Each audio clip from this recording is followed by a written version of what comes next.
Hi movie സ്റ്റോറീസിലേക്ക് എല്ലാവർക്കും സ്വാഗതം. 2025 പുറത്തിറങ്ങിയ ഒരു അമേരിക്കൻ മിസ്റ്ററി ഹൊറർ മൂവിയാണ് വെപ്പൺസ്.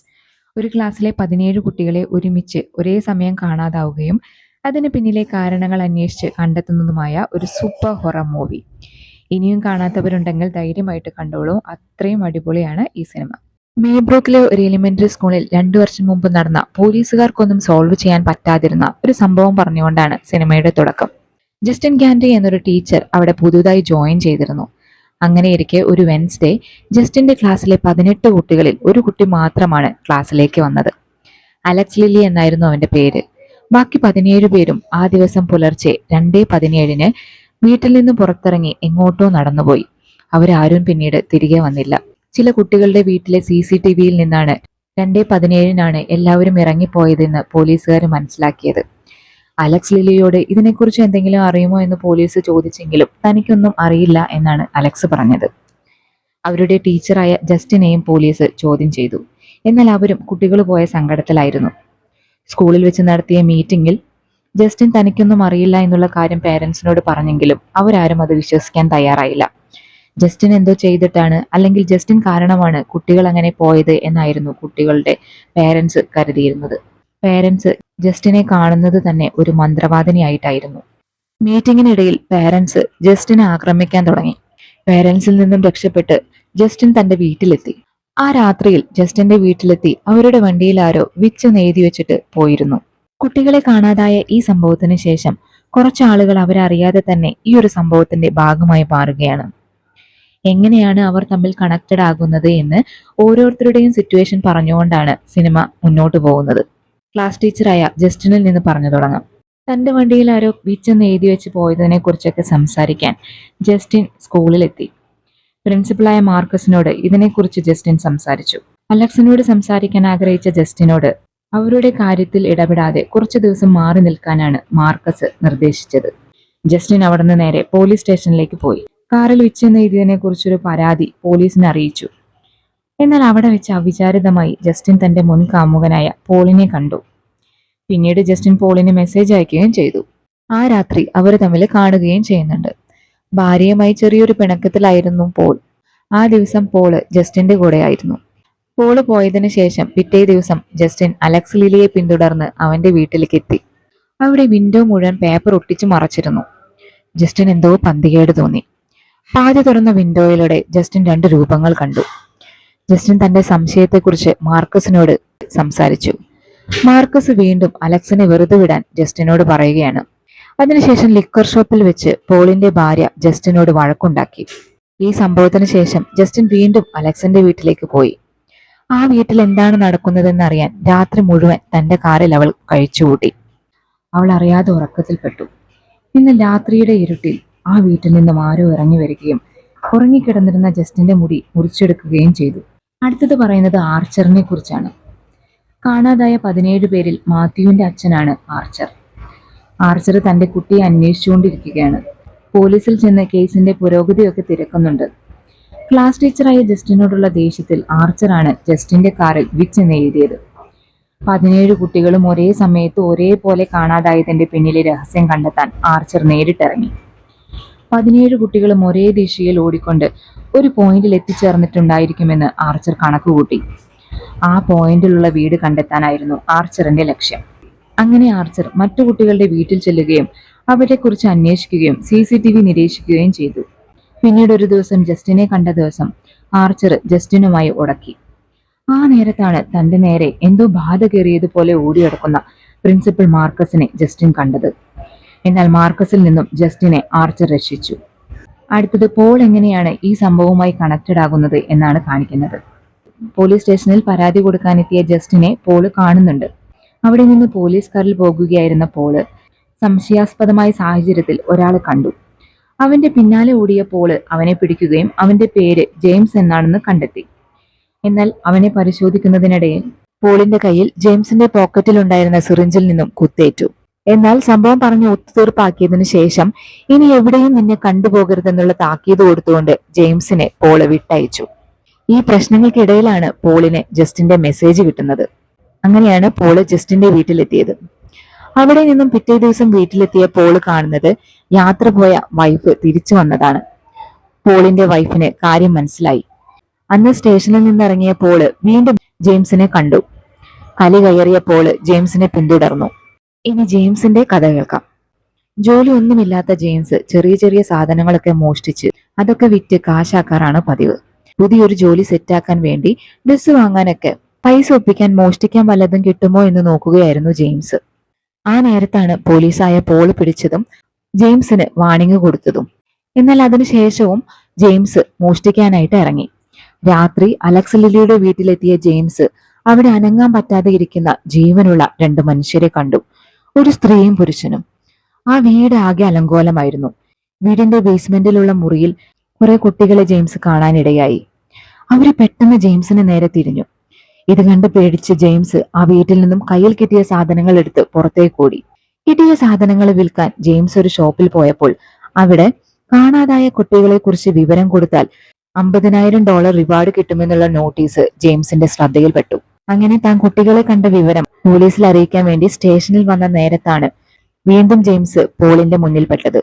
തന്നെ കണ്ട് ഓടിയ ജെയിംസിനെ പോള് പിടികൂടി. കുട്ടികളെ കണ്ട കാര്യം പറയാനാണ് പോലീസ് സ്റ്റേഷനിൽ താൻ വന്നത് എന്ന് ജെയിംസ് പറഞ്ഞു.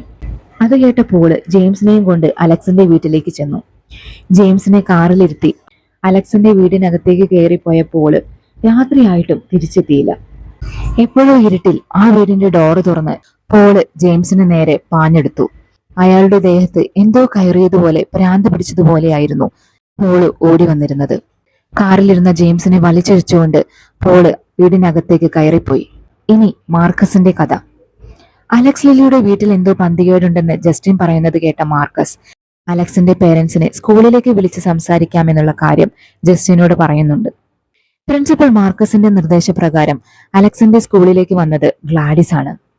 അലക്സിന്റെ പേരൻസിന് സുഖമില്ലെന്നും താനാണ് ഇപ്പോൾ അലക്സിനെ നോക്കുന്നതെന്നും ഗ്ലാഡിസ് മാർക്കസിനോട് പറഞ്ഞു. ഈ ഗ്ലാഡിസ് പ്രായമുള്ള ഒരു സ്ത്രീയാണ്. മേക്കപ്പ് ഒക്കെ ചെയ്ത് കളർ വിഗൊക്കെ വെച്ച് പന്തികേട് തോന്നുന്ന ഒരു സ്ത്രീ. അലക്സിന്റെ പേരൻസിനെ നേരിട്ട് കാണണമെന്ന് ഗ്ലാഡിസിനോട് മാർക്കസ് ആവശ്യപ്പെട്ടു. എന്നാൽ പിറ്റേന്ന് ഗ്ലാഡിസ് മാർക്കസിന്റെ വീട്ടിലേക്ക് കയറി ചെന്നു. താൻ ക്ഷീണിതയാണെന്നും ഒരു ബൗൾ വെള്ളം തരാനും മാർക്കസിനോട് ഗ്ലാഡിസ് ആവശ്യപ്പെട്ടു. ആ സമയം മറ്റൊരാൾ കൂടി മാർക്കസിന്റെ വീട്ടിലുണ്ടായിരുന്നു. മാർക്കസ് ഗ്ലാഡിസിന് ഒരു ബൗളിൽ വെള്ളം കൊടുത്തു. പെട്ടെന്ന് ഗ്ലാഡിസിന്റെ മുഖഭാവം മാറി. തന്റെ ബാഗിൽ നിന്നും മുള്ളുകളുള്ള ഒരു കമ്പെടുത്ത് മാർക്കസിന്റെ ഓഫീസ് റൂമിൽ നിന്നും കിട്ടിയ ഒരു റിബൺ ആ കമ്പിൽ ഗ്ലാഡിസ് ചുറ്റിയെടുത്തു. ശേഷം ആ കമ്പ് കൊണ്ട് തന്റെ കയ്യിൽ ഒരു മുറിവുണ്ടാക്കി ഗ്ലാഡിസ്. ആ മുറിവിൽ നിന്ന് വന്ന രക്തം റിബൺ വെച്ച് ചുറ്റിയ കമ്പിലാക്കി. ശേഷം മാർക്കസിന്റെ കൂടെ ഉണ്ടായിരുന്ന ആളുടെ തലയിൽ നിന്നും കുറച്ച് മുടി മുറിച്ചെടുത്തു. എന്നിട്ട് ആ മുടിയും കമ്പില് ചുറ്റി. എന്നിട്ട് തന്റെ ബാഗിലുണ്ടായിരുന്ന ഒരു മണിയെടുത്ത് അടിച്ചു. ആ നിമിഷം മാർക്കസ് നിന്ന നിൽപ്പിൽ മരവിച്ചു പോയി. കയ്യിലുണ്ടായിരുന്ന കമ്പ് ഗ്ലാഡിസ് രണ്ടായി ഓടിച്ചപ്പോൾ മാർക്കസ് മറ്റേയാളെ ആക്രമിക്കാൻ ഒരുങ്ങി. മാർക്കസ് തന്റെ തല കൊണ്ട് അയാൾ അടിച്ചു കൊന്നു. ഗ്ലാഡിസ് ആ കൊമ്പ് ബൗളിലെ വെള്ളത്തിലിട്ടു. ശേഷം അതിലുണ്ടായ മുടി മാറ്റി ജസ്റ്റിന്റെ തലയിൽ നിന്നും മുറിച്ചെടുത്ത മുടി ആ കമ്പിൽ വീണ്ടും ചുറ്റി. ഈ സമയം മാർക്കസ് ജസ്റ്റിന്റെ നേരെ പായാൻ തുടങ്ങി. എന്നാൽ ആർച്ചർ ജസ്റ്റിനെ മാർക്കസിൽ നിന്നും രക്ഷിച്ചു. മാർക്കസ് മറ്റൊരു വണ്ടിയിടിച്ച് മരണപ്പെട്ടു. ജസ്റ്റിൻ അല്ല കുട്ടികളുടെ തിരോധാനത്തിന് പിന്നിലെന്ന് മനസ്സിലാക്കിയ ആർച്ചർ ജസ്റ്റിനോട് തന്റെ ഡൗട്ടിനെ കുറിച്ച് പറഞ്ഞു. കുട്ടികൾ എല്ലാവരും അലക്സ് ലില്ലിയുടെ വീട്ടിലേക്കാണ് പോയതെന്ന് അങ്ങനെ രണ്ടുപേരും മനസ്സിലാക്കി. ഇനി പറയുന്നത് അലക്സിന്റെ അവസ്ഥയെക്കുറിച്ചാണ്. ഒരു ദിവസം സ്കൂളിൽ നിന്ന് അച്ഛനോടൊപ്പം മടങ്ങി വരികയായിരുന്ന അലക്സിനോട് വീട്ടിലേക്ക് അന്ന് വരാൻ പോകുന്ന അലക്സിന്റെ മമ്മിയുടെ ആന്റി ഗ്ലാഡിസിനെ കുറിച്ച് അലക്സിന്റെ അച്ഛൻ പറയുകയാണ്. രാത്രി ഇരുട്ടിയതിനു ശേഷം ഉറങ്ങാൻ കിടന്ന അലക്സ് പുറത്ത് ഗ്ലാഡിസ് ആന്റി വന്നതറിഞ്ഞു. അച്ഛന്റെ കയ്യിൽ താങ്ങി പിടിച്ചു വരുന്ന ഒരു വൃദ്ധ. പിറ്റേന്ന് മുകളിലെ റൂം തുറക്കുമ്പോൾ ഊരിവെച്ച വിഗും മുള്ളുകളുള്ള ഒരു ചെടിയും അവശനിലയിലായ ഗ്ലാഡിസിനെയുമാണ് അലക്സ് കാണുന്നത്. എന്നാൽ അന്ന് സ്കൂളിൽ നിന്ന് തിരിച്ചു വന്ന അലക്സ് എണീക്കാൻ സാധിക്കാതെ തന്നോട് തീരെ വയ്യാതെ സംസാരിക്കുന്ന അച്ഛനെയും അമ്മയുമാണ് കാണുന്നത്. എന്നാൽ വയ്യാതിരുന്ന ഗ്ലാഡിസ് ആകട്ടെ ഇപ്പോൾ ആരോഗ്യവതിയായിരിക്കുന്നു. അമ്മയ്ക്ക് എന്താണ് പറ്റിയതെന്ന് ചോദിച്ചുകൊണ്ട് അലക്സ് ഗ്ലാഡിസിനോട് ദേഷ്യപ്പെട്ടു. അതിനാൽ ഗ്ലാഡിസ് അവനന്ന് കഴിക്കാൻ ഒന്നും കൊടുത്തില്ല. പിറ്റേന്ന് രാവിലെയും അച്ഛനും അമ്മയും അതേ ഇരിപ്പ് തന്നെയാണ്. ഈ വിവരങ്ങളൊന്നും തന്നെ പുറത്ത് ആരോടും പറയരുതെന്ന് ഗ്ലാഡിസ് ആന്റി അലക്സിനെ വിലക്കി. അത് തെറ്റിച്ചാൽ എന്ത് സംഭവിക്കുമെന്ന് ഗ്ലാഡിസ് അലക്സിന് കാണിച്ചു കൊടുത്തു. ഗ്ലാഡിസ് വരുമ്പോൾ കൊണ്ടുവന്ന ആ കമ്പുകളുള്ള ചെടിയിൽ നിന്നും എടുത്ത ഒരു കമ്പിൽ അവന്റെ അച്ഛന്റെയും അമ്മയുടെയും മുടി ചുറ്റിയിരുന്നു. ആ കമ്പ് കൊണ്ട് ഗ്ലാഡിസ് തന്റെ കയ്യിൽ മുറിവുണ്ടാക്കി രക്തം ആ കമ്പിലാക്കിയപ്പോൾ അച്ഛനും അമ്മയും ശരീരത്തിൽ സ്വയം മുറിവുകൾ ഉണ്ടാക്കാൻ തുടങ്ങി. ആ കമ്പ് പൊട്ടിച്ച് വെള്ളത്തിലിട്ടപ്പോൾ അവരത് നിർത്തി. തന്റെ അച്ഛനെയും അമ്മയെയും പരസ്പരം കൊല്ലിപ്പിക്കുമെന്ന് ഗ്ലാഡിസ് പറയുന്നത് കേട്ടപ്പോൾ അലക്സ് പിന്നെ അവരെ പറ്റിയും ആ വീട്ടിലെ കാര്യങ്ങളെക്കുറിച്ചൊന്നും ആരോടും പറയാൻ നിന്നില്ല. പിറ്റേ ദിവസവും ഇതേ അവസ്ഥ തന്നെ. അച്ഛനും അമ്മയ്ക്കും കൊടുക്കാൻ അലക്സ് ഭക്ഷണം വാങ്ങിച്ചുകൊണ്ടിരുന്നു. ഒരു ദിവസം തീരെ തളർന്നു കിടക്കുന്ന ഗ്ലാഡിസിനെ അലക്സ് കണ്ടു. യഥാർത്ഥത്തിൽ അലക്സിന്റെ അച്ഛന്റെയും അമ്മയുടെയും ആരോഗ്യം തന്നിലേക്ക് ആവാഹിക്കുകയായിരുന്നു ഗ്ലാഡിസ്. അത് പോരാതെ വന്നപ്പോൾ അലക്സിന്റെ ക്ലാസ്സിലെ കുട്ടികളുടെ ഓരോ സാധനങ്ങൾ തനിക്ക് കൊണ്ടുതരാൻ ഗ്ലാഡിസ് അലക്സിനോട് പറഞ്ഞു. അസുഖം മാറിയാൽ തിരിച്ചു പോകുമെന്ന് പറയുന്ന ഗ്ലാഡിസിന് തന്റെ ക്ലാസ്സിലെ കുട്ടികൾ വരച്ച അവരുടെ നെയിം സ്ലിപ്പ് ഗ്ലാഡിസിന് കൊണ്ടുകൊടുത്തു. ഗ്ലാഡിസ് ആ പേപ്പറുകളെല്ലാം കീറി വെള്ളത്തിലിട്ട് എന്തൊക്കെയോ മന്ത്രങ്ങൾ ചൊല്ലി മണിയടിച്ചു. അപ്പോൾ സമയം 2:17. എല്ലാ കുട്ടികളും അവരുടെ വീട്ടിൽ നിന്നും അലക്സിന്റെ വീട്ടിലേക്ക് ഓടി വന്നുകൊണ്ടിരുന്നു. ഗ്ലാഡിസ് അവരുടെ ഓരോരുത്തരുടെയും മുടി മുറിച്ചെടുത്തു. പോലീസ് വരുമെന്നറിയാവുന്ന ഗ്ലാഡിസ് അവർ വരുമ്പോൾ കുട്ടികളെ അവിടെ നിന്നും മാറ്റി. അങ്ങനെയാണ് ഇത്രയും നാൾ നടന്നുകൊണ്ടിരുന്നത്. ഒരു ദിവസം സ്കൂളിൽ നിന്ന് വരുന്ന സമയത്ത് പോളിനെയും ജെയിംസിനെയും അലക്സ് തന്റെ വീട്ടിൽ കണ്ടു.